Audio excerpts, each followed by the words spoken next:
시험이 얼마 남지 않았는데 하루하루 시간 관리는 어떻게 해야 되고 공부 배분은 어떻게 해야 되는지 걱정하고 있는 우리 마이쮸들을 위해 준비한 컨텐츠, 바로 24시간을 48시간처럼 쓰게 되는 시험기간 하루 계획 세우기 컨텐츠. 우리 마이쮸들 내신노트 딱 가져와서 나랑 같이 하루 플래너 짜보는 거야. 그럼 지금부터 스타트! 자, 우리 오늘 마이쮸들의 첫 번째 준비물은 타이머야. 나는 평소에 공부할 때는 타이머를 그렇게 많이 활용하지 않았는데 시험 기간이거나 아니면 좀 뭔가 집중을 해야 될 때 있지. 시간을 진짜 알차게 보내고 싶을 때는 타이머를 활용했어. 왜냐? 우리가 타이머를 틀어놓고 순수 공부 시간을 측정을 하게 되잖아. 그러면 뭔가 내가 타이머가 굴러가고 있을 때 그 시간을 오롯이 순수한 공부 시간으로 채우기 위해서 집중하게 되더라고. 그래서 시험 1, 2주일 전부터는 나의 순수 자습 시간만 측정하는 타이머를 준비하면 좋겠다. 그래서 여기 토탈 타임 있지? 여기에 이제 순수 자습 시간을 적는 거야. 자, 근데 여기서 진짜 주의해야 될 게 있는데 아무래도 디데이 1주차, 2주차 때는 나 스스로 공부하는 시간이 많아진단 말이야. 그거에 대한 거를 측정을 해야지 수업 듣는 시간, 학원 가는 시간, 인강 듣는 시간은 이 순 공부 시간에 들어가지 않는다. 그럼 뭐가 들어가나요? 나만의 시험지 만드는 시간, 단거나 하는 시간, 구조와 암기하는 시간, 문제집 풀고 틀린 거 오답하면서 교과서에 단거나 하는 시간, 뭐 여러 가지 이런 자습 시간들을 모두 측정해서 여기 공부 시간에 적어준다. 뭔가 여기 시간이 많이 쌓이면 아, 내가 오늘 좀 순수 자습 시간이 많았네, 내가 스스로 공부한 양이 많았네, 이러면서 공부하는데 좀 자신감이 생기게 되거든. 자, 그러면은 나랑 같이 아침에 일어나서부터 자기 전까지 어떤 걸 공부하는지 계획을 한번 세워보자. 일단 나는 플래너 같은 경우는 항상 하루 전날에 쓰는 편이었어. 왜냐면 하루 전날 플래너를 짜면서 그 당일에 무엇을 공부해야 될지 가이드라인을 잡는 거야. 자, 그래서 잠들기 전에 이렇게 미리 짜는 거야. 아침에 등교하면서 뭐 할 건지, 아침 자습 시간에 뭐 할 건지, 그리고 이제 학교에서 자습 시간 주는 것도 적어주고, 점심 시간 적어주고, 또 학교에서 자습하는 시간 적어주고, 저녁 시간. 자, 이런 식으로 지금 플래너를 보면은 여기 아침 자습 시간 3교시 그리고 7교시, 이거는 이제 내가 학교에서 자투리 시간을 활용할 수 있는 시간이다. 자, 그리고 우리 시험 기간 때도 선생님들이 자습 시간도 많이 주곤 하잖아. 또는 학교에서 선생님이 정각의 수업을 시작해야 되는데 좀 10분 정도 뒤에 들어오는 경우도 계시고, 그럴 때 공부할 수 있는 자투리 시간에 할 공부까지 이제 적어주는 거지. 이런 식으로 앞쪽에는 시간을 좀 분배해줘서 내가 내일 타임라인을 어떤 식으로 구성할지 먼저 쫙 적어보는 거야. 자, 그 다음에 이제 과목을 좀 분배를 하도록 해볼게. 자, 예를 들면 등교 시간에는 내가 제일 많이 했던 건데 바로 영어 구조와 암기야. 뭐 예를 들면은 본문 2과. 영어 구조화 같은 경우는 스토리텔링이잖아. 즉 글의 흐름을 외우는 거잖아. 그래서 나는 글의 흐름을 구조화한 거를 내가 외워야 될 거 포스트잇을 그 전날 좀 정리해서 떼내은 다음에 들고 다니면서 흐름을 중얼중얼 말하면서 등교했어. 또 요즘 또 마스크 끼고 학교 등교하잖아. 그러니까 얼마나 좋아. 마스크 끼고 혼자 영어 2과 본문 뭐 주제 문장은 이렇고 첫 번째 문장 이렇게 시작하면서 다음에 뭐였지? 힐끔 보고 아, 이거였지? 훌라 혼자 이렇게 말하면서. 왜냐면 이 구조화 암기가, 구조화를 한 거를 암기를 해줘야 되는데 막상 학교에서 막 수학 공부하고 또 국어 단거나 하고 또 문제 풀어야 되고 이렇게 하다 보면은 구조화를 암기할 시간이 없어요. 이거 되게 기초잖아. 그래서 등교할 때 또는 하교할 때 걸으면서 구조 암기를 해주면 너무 좋다. 그리고 아침 자습 시간 같은 경우는 수학 3콤보 2단원 중에 1단원 이런 식으로 해서 아침 자습 시간엔 좀 집중할 수 있는 거, 그래서 수학 같은 걸 주로 넣어줬고, 그리고 학교에서 이제 시험 기간이 다가오면 자습 시간을 많이 주잖아. 학교에서 꿀처럼 주는 자습 시간은 은근히 집중이 잘 된단 말이야. 그래서 이때는 좀 나만의 시험지를 만들어줘. 나만의 시험지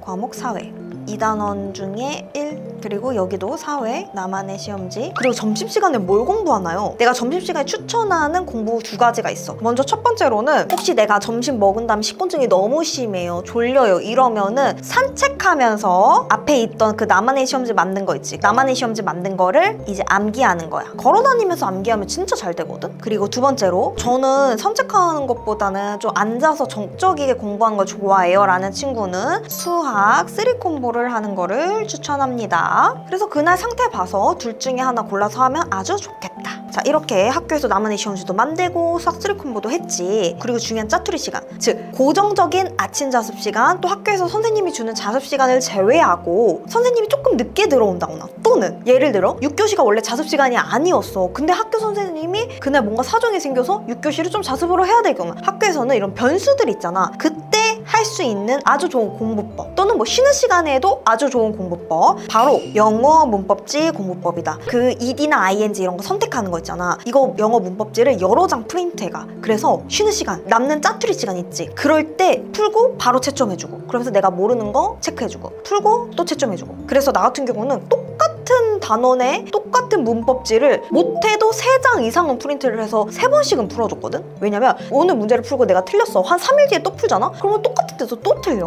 그럼 내가 그 부분을 암기해줘야 된다라는 거지. 그런 걸 알려면 영어 문법지 같은 경우는 짜투리 시간에 해주면 아주 베스트다. 그리고 요 4시부터 6시, 진짜 요 저녁 먹기 전까지의 시간이 아주 집중이 어렵습니다. 나는 뭔가 이때가 수업 듣고 들어와서 피곤하고 지치고 공부하기 싫고, 그래서 대부분 이 시간을 마이쮸들이 핸드폰 하면서 보내다가 그 다음에 바로 저녁을 먹고 공부해야지 이렇게 되잖아. 그래서 나는 시험 기간 때 체력이 막 딸리고 힘들잖아. 이때 어떤 걸 공부해줬냐면 나만의 시험지 암기를 해줬어. 어떻게? 걸어다니면서, 산책하면서. 자, 예를 들면 이런 식으로 하는 거야. 4시부터 6시까지 총 2시간인데 내가 만들어 놓은 나만의 시험지를 풀면은 분명 빵꾸 뚫린 부분이 있을 거야. 아직 암기가 안 된 부분, 내가 정확하게 쓸 수 없는 부분이 딱딱딱 드러날 거야. 그러면 그거를 이제 종이채 들고서는 걸어다니면서 말로 설명하면서 중얼중얼 암기를 해줬어. 이때 햇살도 쬐면서 걸어다니면서 공부를 하면은 나는 이상하게 더 암기가 잘 됐단 말이야. 그리고 대부분의 이 시간은 친구들이 핸드폰 하면서 누워있어. 근데 내가 이때 그냥 좀 힘들고 지치니까 걸어다니면서 혼자 중얼중얼 계속 말을 하는 거야. 그리고 좀 딴 생각 들면 이렇게 좀 뭐 이렇게 산책도 좀 했다가 또 다시 또 걸으면서 또 중얼중얼 암기하면서 그 해당 파트를 암기하고 딱 돌아오면은 배도 좀 고프겠다.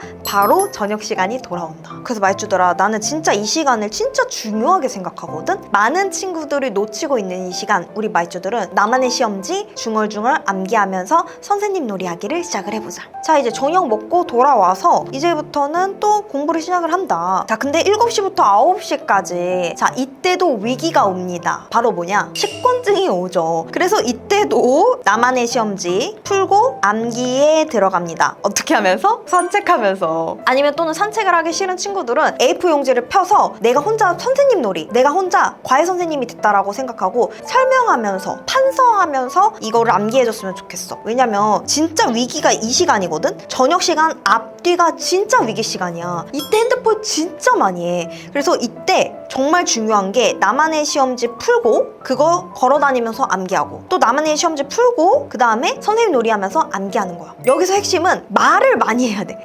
내가 말을 하면서 설명을 해보면 내가 어디서 막히는지를 정확히 알게 되면서 이게 다시 나의 지식이 되거든? 그래서 이 시간대만 잘 써도 정말 24시간을 48시간처럼 쓰게 된다. 그리고 정말 이 시간대만 잘 써도 핸드폰 하는 시간 줄이고 남들보다 공부를 더 많이 할 수 있게 되는 마법이 이 시간대에 이루어진다. 내가 정말 강조합니다. 자, 그 다음에 이제 한 9시부터는 어느 정도 이제 집중력이 돌아와. 이때 이런 수학 같은 거 하는 거야. 2단원 중에 두 번째 단원 소단원 풀고, 또 이번에 수학 3콤보, 이때는 틀린 문제만 풀기. 이제 잠들기 전에는 좀 집중이 좋아진 시기니까 수학 3콤보를 해주면서 집중력을 아주 유용하게 쓰면 좋겠지. 자, 그리고 정말 중요한 요 시간 11시부터 12시. 이때는 뭐 하냐면 못한 거 마무리하는 시간이야. 우리가 지금 이렇게 계획을 세웠지만 뭐 예를 들면 짜투리 시간에 내가 영어 문법지를 끝내려고 했는데 문법지를 못 끝냈다던가, 또는 내가 구조 암기를 잘 못했다던가, 또는 내가 나만의 시험지를 3과 암기하려고 했는데 2과밖에 못했다거나, 그러면은 이제 이때 나머지 한 과를 마무리를 해주는 거지. 이런 식으로 하면 진짜 시간을 알차게 쓸 수가 있어. 그리고 진짜 마지막으로 정말 중요한 거 이야기해줄까? 자, 별표하고 누르세요. 시험 기간에도 나는 12시 반에서 1시 사이에 잠들어서 한 6시 반 정도 일어났거든? 그러니까 수면 시간은 6시간에서 7시간 정도는 지켜준 거야. 왜냐면 나는 5시간 이하를 자면은 집중력이 안 좋아져서 공부를 할 수가 없더라고. 예를 들어 오늘 5시간 자서 그날 공부를 진짜 많이 했어. 그러면 정말 웃긴 게 그 다음날은 집중력이 안 좋아져. 그래서 나 같은 경우는 6시간 수면 시간은 꼭 지켜줬어. 그래서 마이쮸들아, 정말 추천하는 게 12시부터 이제 12시 12시 반에는 뭐하냐? 씻고 책상 정리 그리고 플래너 쓰기. 즉 12시 전까지 모든 공부를 끝낸다 라고 생각을 하고 계획을 짜야 된다라는 걸 이야기해주고 싶은 거야. 12시 이후에는 하루를 마무리하는 데 시간을 써야 되는 거야. 오늘 12시 전까지 못한 거는 다음날로 무조건 미뤄. 다음날 뭐 차라리 아침에 일찍 일어나서 한다거나, 오늘 내가 많이 못했어 그러면 등교 시간에 좀 일찍 일어나서 아침에 할 수 있는 거를 추가적으로 더 넣으면 되잖아. 그런 플랜은 언제 짠다? 12시 이후부터. 계획을 세울 때 무조건 12시 기준이야. 12시 전에 다 끝낸다라고 생각을 해야 우리가 눈 떠 있을 때 핸드폰을 안 하고 공부에 집중을 합니다. 알았죠? 다시 한번 강조하지만 12시 이후에는 뭐 한다? 하루를 마무리한다. 말지달아, 이렇게 나랑 같이 시험 기간 데일리 플랜을 세워봤는데, 우리가 공부한 걸 시간 안에 못 끝내는 이유는 집중력도 약해서이지만 핸드폰을 많이 해서요. 알잖아 너희들도. 그래서 이번 영상을 본 이후로부터 책상 정리부터 딱 시작하고 핸드폰 끄고 공부 계획 세워서 실천해보는 거야. 알았지? 이번 내신도 구슬저랑 함께 화이팅!